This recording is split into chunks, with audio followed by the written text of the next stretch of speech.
The sun had just broken over the rooftops of Block 27 when the children arrived early, their shoes kicking dust through the empty courtyard. The sound of laughter rose like a hymn over the ruins of what used to be a library, now just broken stone and forgotten pages. They carried small notebooks filled with dreams, numbers and names, and scribbled cartoons of ships flying through galaxies.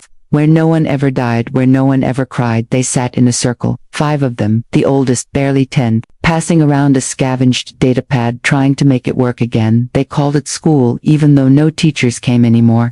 Even though the building had no roof and the floor was cracked and soaked in memories they did not understand. The mothers had told them, stay close, stay inside. If the sky machines come, hide under the storage unit or in the pipes. But children forget warnings when the sun shines too brightly and the world feels too full of life, and they had played games all morning, drawing emblems in the dust, imitating the resistance fighters they had heard about in stories. Some believed, some didn't. But it was fun to pretend until the whine of engines crawled over the horizon like a warning whispered.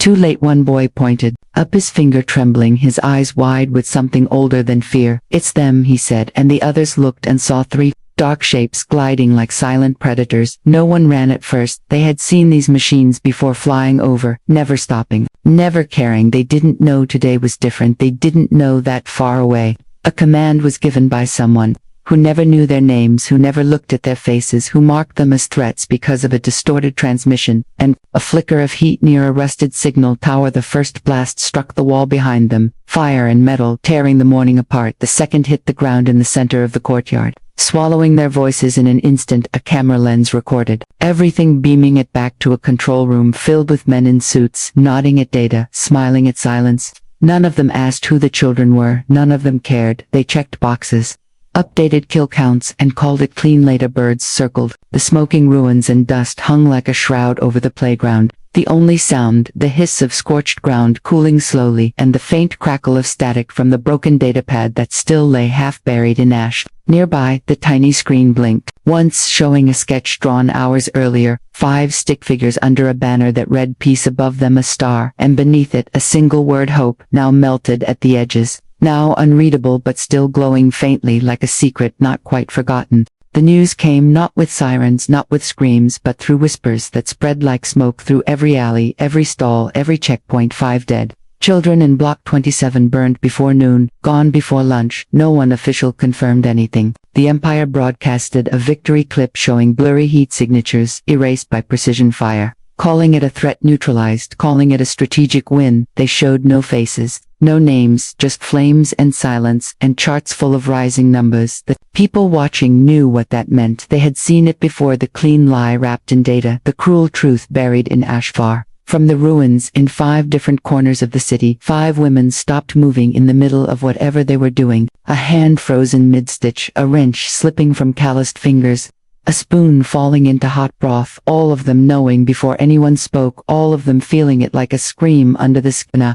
First mother lived above a bakery her son had drawn, stars on the oven door every morning before school. She stared at them now, the marks already fading in the heat of the kitchen, her hands shaking over the flour like she was trying to hold on to something that was already gone. The second mother was folding sheets at the clinic when the lights flickered. She checked the wall screen and saw nothing but a map blinking red over Sector 17, and then she knew her daughter with the missing front tooth had kissed her goodbye hours ago, promising to bring home a smooth rock she had found in the playground. The third mother was on the rooftop fixing a solar line, her back to the smoke. She smelled it before she saw it. She turned slowly, as if the world would stop if she moved too fast, but it didn't. It burned on, and she stared at the plume rising like a wound against the sky, her fists clenched so tightly she drew blood without noticing. The fourth mother heard a neighbor crying before she heard the words. Then she saw the feed paused on a single blurry frame, her son's backpack, just barely visible under the rubble. She whispered his name once, just once, then went to the storage room and locked the door behind her. For the first time in 8 years, the fifth mother was already in motion. Before confirmation came, her instincts honed, sharper than grief, moving her through the crowd like smoke. She found an old friend at a checkpoint, a man who owed her from a war they both pretended never happened. She asked no questions, and he gave her the code to an unused channel, and she disappeared before anyone else saw her. Of them spoke that day, not to each other, not to anyone else, but in the silence. Something ancient shifted, something hidden began to rise beneath. The weight of sorrow beneath the ash of 5 lives stolen by fire and silence, and lies something that once had a name, and a purpose, and a flag. Something waiting for a reason to return. Before they were mothers, they were something else, something forged in dark corners of a dying rebellion. Something trained not to break, not to feel, not to forgive. They were called the Silent Veil, an all-female unit trained for infiltration, sabotage, and survival, ghosts in the Empire's machine, long erased from records and memory, long buried under civilian names and civilian lives. They were young then, fierce and fearless, with nothing to lose but time turned them into wives and widows, into teachers and builders, into caretakers and mothers, and so they laid their weapons down, not out of defeat, but out of hope that the war was finally over now. The war had come to their door, not with warning, not with mercy, but with fire and steel, and silence, the kind of silence that hollows you out from the inside, that leaves your body standing while your soul sinks like stone. They did not plan. They did not meet right away because they knew grief was dangerous and vengeance too loud. They waited in their separate corners, breathing like ghosts, watching like predators, remembering who they used to be. One by one they opened boxes hidden beneath floorboards or behind false panels, wrapped in cloths of another life. Within those boxes were fragments of a past sharpened by pain, hand-drawn maps, faded dog tags, encrypted data chips, a pistol with no serial number, a knife with a black handle, and initials etched into the steel each item, a key, unlocking something buried just beneath the surface of who they had become. The first to act was the one called Mira, once a demolitions expert, now a nurse. She accessed an old comms relay buried under the metro line and sent a 3-word message to a frequency no longer listed. Eyes open. Again, that was all it took. The second was Soraya, a former field tech turned solar grid engineer. She intercepted the same message while recalibrating rooftop panels and smiled a smile that had not touched her lips in a decade. Then she opened a hidden drive stored behind her daughter's bookshelf and began decoding old protocols. Then came Vale, once known as the Ghost Walker. She had not spoken in years since her partner was taken during the purge, but when the message came, she pulled a burner chip from the collar of her dog, plugged it into a dead tablet, and began drawing the city in red lines and breach points. Yara, the fourth, lived in the outer slums. She had trained hundreds in guerrilla tactics before the ceasefire. Now she trained orphans in survival skills they thought were games, but when she saw the signal, she gathered her students, handed them to a neighbor, and walked away without a word. The last was Kale, the one they all thought had vanished. She lived off-grid, in the bones of an old power station, raising chickens and teaching her son about constellations. Her eyes hadn't seen a screen in years, but her ears remembered the code, and when she heard it crackle through an old transmitter, she simply said one word aloud. Finally, they were not 5 broken mothers anymore. They were not victims. They were not survivors. They were something else.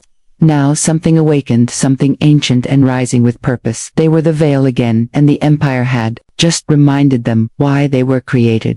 The city was loud, but the church was silent. The walls blackened by war and time. The roof collapsed under years of rain and neglect, but the bones were still strong, the foundation still sacred to those who remembered what it once was, a sanctuary, a base, a battlefield, a memory burned into stone and shadow. It was here they met again after so many years, not as mothers, not as civilians, but as soldiers, stepping back into a shape they had never truly left. Mira arrived first. She moved like a shadow, her boots silent, her bag heavy with old names and new intent. She placed a candle on the altar and lit it with a match, her hands steady, her face hollow. She did not pray, she just waited. Next came Soraya, her stride quick, her gaze sharp, carrying 2 units and a satchel filled with codes and grid maps, her hair shorter than it used to be, her voice quieter, but the fire in her chest burned brighter than ever. She sat beside Mira and nodded once. Nothing more was needed. Vale came through the side door, barefoot as always, her knife already in her belt, her fingers stained with charcoal and dust. She walked the perimeter, touching each wall as if to greet the dead. She knelt near the shattered stained glass and began sketching escape routes into the dirt. Yara entered like thunder, her coat still stained from the factory, her eyes scanning every corner as if expecting betrayal. She did not sit, she did not speak, she simply placed a small metal box on the ground and opened it. Inside were 5 bullets cleaned, and Kale was the last to arrive, her face unreadable, her hands scarred and calloused, her weapon old but cared for, wrapped in cloth.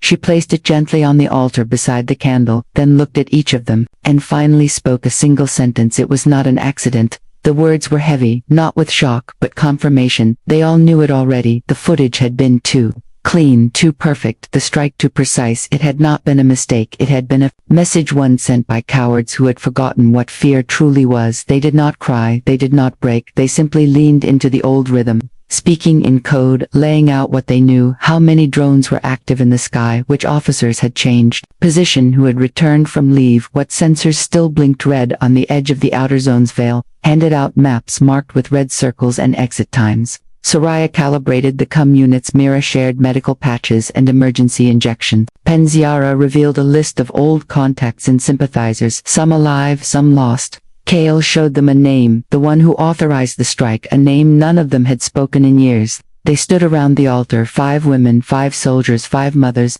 their grief folded into resolve, their silence louder than thunder. The candle flickered once, as wind passed through the broken walls, and then steadied as if refusing to go out.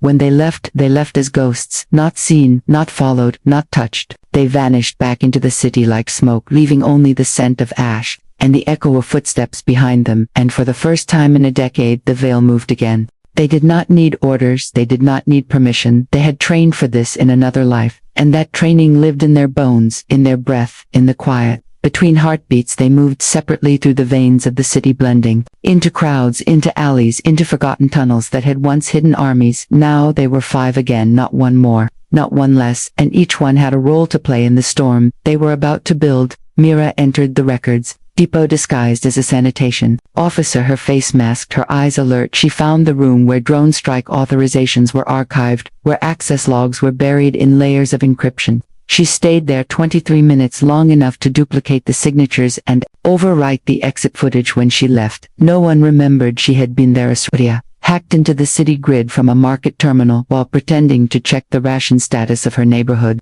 Her fingers moved without hesitation, rerouting power draws, identifying surveillance dead zones, and tagging blind spots in the outer sectors. Her code left no trace, only static and silence. Veil made her way into the maintenance shafts beneath the central patrol station, using an old keycard no longer recognized by the system but still accepted by the rusted door. Her job was not to destroy but to listen, and what she heard made her pause. Unit schedules, convoy routes, and something else, a new name whispered among officers. Someone called the collector. She memorized everything Yara gathered. Her tools, not weapons, not yet, but parts, batteries, scrap explosives, ingredients. The city had grown careless with its garbage, and she was a master at turning garbage into fire. She visited abandoned stores and overgrown cellars, always watching, always moving, never returning to the same place twice. Scale moved through the outer rim, passing through forgotten checkpoints and into refugee blocks, where rumors moved faster than sound. She listened. 2 mothers who whispered of missing sons, to elders who remembered the veil, to young rebels who asked if the war was coming back to them. She said nothing, she only nodded and moved on, leaving behind coins, food, and the promise of coming fire at night. They met in silence in places that no longer existed on maps. Train tunnels flooded with memories, storage yards, sealed after the purge, schools, rebuilt but still haunted. They passed data like prayers, they planned with eyes not words, their grief now shaped into strategy. The city kept turning, unaware of the pulse beneath its skin, unaware that 5 mothers had become 5 blades, waiting to be drawn, unaware that in their hunger for order they had awoken something far older than rebellion, far colder than mercy. By the end of the week, an old rebel mark appeared on the wall outside the governor's estate, 5 stars, drawn in ash, 1 for each child. Beneath it, a single word, remember. It was erased within minutes, but it had already been seen and repeated and passed like a secret from voice to voice across every district. The Empire thought the danger was gone, buried in the past, but the past had 5 names, and all of them were awake, and none of them were done. The first target was not chosen for impact, it was chosen for memory. It was a weapons depot once used during the rebellion, later converted into a storage site for surplus drones, now guarded lightly, now forgotten by most, but not by them, not by the Veil, because it was here long ago that one of them had watched a friend die in silence, beneath steel and smoke, and so they came not for revenge but for rhythm, to remember what it felt like to strike without mercy. Yara built the device from old batteries and compressed gas hidden inside a cleaning unit rigged to detonate by signal, not time. It was quiet, fast, and elegant. She placed it at the western wall where the heat signatures would blend with solar coils and walked away without looking back. Saria triggered The signal 3 hours later from a bakery terminal while ordering grain, the screen flickered, the lights dimmed, and then came the bloom, a soft flash, followed by a roar of pressure and then fire. The depot lit up like a dying star. Weapons cooked off in sequence. Smoke rolled through the streets and no alarms had sounded until it was already too late. The Empire called it a system failure, a miscalculation, a maintenance issue. They released a statement within the hour, praised their safety protocols, showed edited footage with no timestamp. But people whispered differently. They said someone had returned, someone who moved like wind and fire. 3 days later, General Reynos was killed, his transport flipped and crushed by its own escort vehicle, a drone in the wrong place at the wrong time. But the explosion that followed was not an accident. It was precision, it was message. Vale had walked the route for days, learned the pattern, counted the seconds. She placed a microburst in the road beneath a pile of rubble, and watched from above as the Empire swallowed another life. This time they could not hide it, not entirely. A general was not a warehouse. A general had a face, a name, a family. The death was broadcast by outsiders before the state could spin it, but still they tried, blaming rebels, blaming faulty equipment, never once saying the word mothers, never once suspecting 5 women walking among them. Unnoticed and awake, the Vale grew bolder, not reckless, never reckless, each strike planned with care, like a melody composed in grief and played with fire. They left no slogans, no flags, only stars, 5 of them always, 5 burned into the wall of a destroyed checkpoint, carved into a shuttle door printed across a hijacked holoscreen in the middle of a state parade. The people began to notice, began to ask, began to hope. The Empire responded with fire sweeping through neighborhoods, rounding up suspects, burning caches of food, blocking comes, arresting youth, interrogating elders. But the harder they squeezed, the more cracks they made, and in those cracks the Vale moved like light through shattered glass. They had become more than legend, more than fear. They had become pattern and purpose and prophecy. The city began to speak their names in silence and song, and the Empire, still blind, still arrogant, still mourning its illusions, had no idea how close the fire truly was. The city did not rise all at once. It never does. It begins in the quiet, in the places the Empire does not see, in the eyes of those who have nothing left to lose, and nothing more to fear. It begins with a look, a gesture, a mark, 5 stars scratched into a metal wall, 5 stars drawn in chalk beside a shattered clinic, 5 stars traced into the condensation of a train window, and then it begins to spread. Vendors began giving discounts to women with tired eyes and calloused hands. Old men started sitting longer on corners, watching soldiers pass, and saying nothing but remembering everything. Children whispered about the 5 ghosts who walked at night, about the mothers who made fire out of silence and left no footprints, only echoes in the markets. People stopped reporting unusual movement, stopped asking where the fuel came from, or why the street cameras blinked twice before going dark. Rumors moved faster than rations, faster than fear, and everywhere the name of the Vale came back from the dead, not as a group, not as a rebellion, but as a question. What if they were real? What if they never left? The Empire saw none of it, or saw it too late. They issued curfews, increased patrols, scanned faces, banned gatherings, burned symbols, but the symbols always returned, scrawled in dust, carved into stone, projected in light against the walls of government buildings. 5 stars, and no explanation inside their war rooms. The commanders fought shadows and statistics. They chased the wrong faces, raided the wrong homes. They spoke of traitors and terrorists, but never of mothers, never of grief, because to acknowledge grief as a weapon was to admit they had caused it. Mira moved through the hospitals, planting data leaks in supply chains, exposing corruption in the Empire's own care networks. Soraya rerouted entire power zones with a single pulse, leaving surveillance blind and useless. Vale mapped escape routes for civilians, using construction schematics no one else remembered. Yara trained a new cell of women too young to know the first war but old enough to feel this one rising. Kale broadcast a ghost signal every night at midnight, one tone, 5 seconds,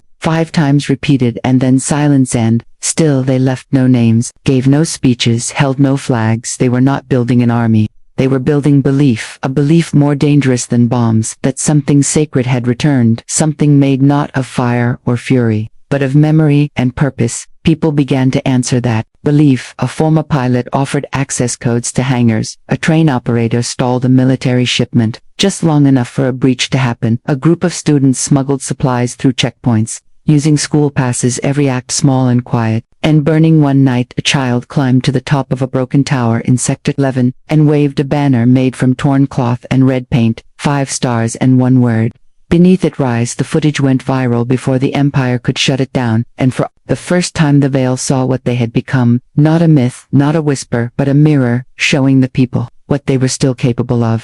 Homes for evidence that did not exist, they flooded the outer zones with soldiers, who did not understand the streets they walked, who stared at old women with rifles behind their backs and children, who no longer cried when threatened. Every checkpoint became a cage, every search a spark, and with each outrage more people stepped closer to the edge of resistance, not out of loyalty to the Veil, not even out of belief, but out of something simpler.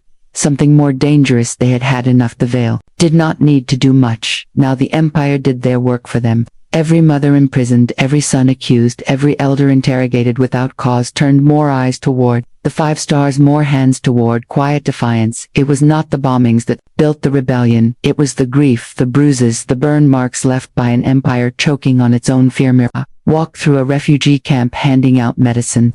No longer marked with the empire's seal, women cried at her feet, but she kept moving, kept her head down, knowing her presence meant more than words, knowing the pain they felt was the same pain she carried in her bones. Yara taught her new recruits how to build silence into a weapon, how to vanish in plain sight, how to move like smoke. Through wire fences and locked gates, Soraya crashed a local surveillance grid during a live broadcast, turning the screen to static, then to fire, then to a still image of 5 children laughing beneath the banner of peace. Before the feed was cut, completely veiled watched soldiers from a rooftop, mapping every weakness, every delay, every moment they dropped their guard. She spoke to no one, not even her sisters, but her eyes missed nothing, and Kale sent out her midnight signal, again and again. Each time it echoed a little further, each time a little louder. The empire called it rebellion, then insurgency, then terrorism, but never justice, never consequence.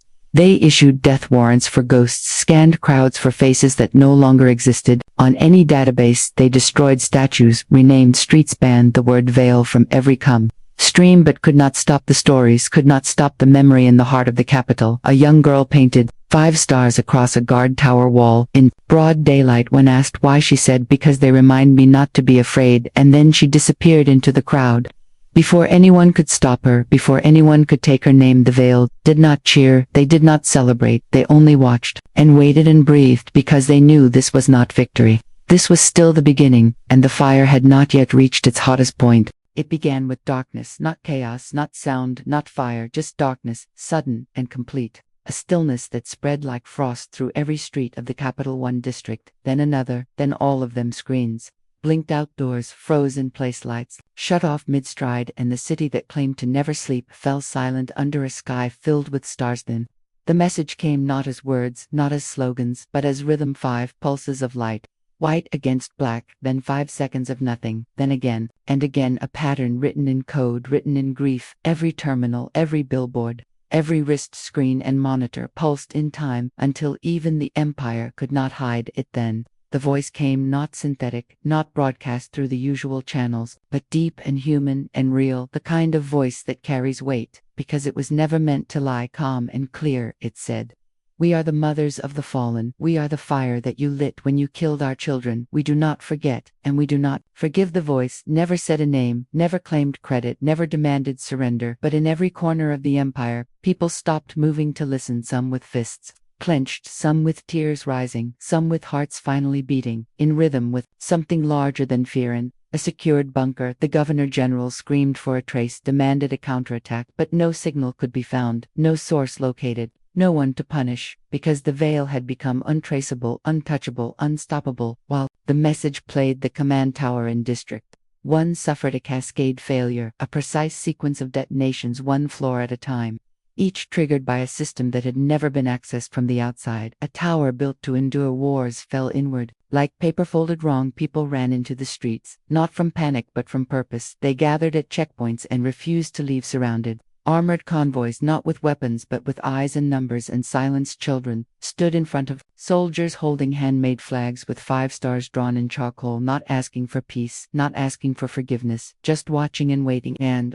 all across the sectors, graffiti bloomed like wildfire. Walls became altars, streets became symbols. 5 stars, carved, burned, painted, glowing in the dark, like constellations pointing to something that could no longer be denied. Mira watched from a rooftop, her hand over her chest where her son's name had been etched into a tag. Veil stood in the ruins of the tower, her eyes closed as sirens howled in the distance. Yara marched with women holding hands in a chain longer than the avenue. Soraya reprogrammed every camera feed to loop the stars over and over again. Kale stood in the center of her refugee camp, her voice low as she whispered, "You started this, now we finish it." The veil did not vanish. After that night they did not go silent again. They moved forward not in secret but in strength, because now the world knew, now the Empire knew, now everyone knew that you cannot burn hope without breathing smoke, and the mothers were never afraid of fire.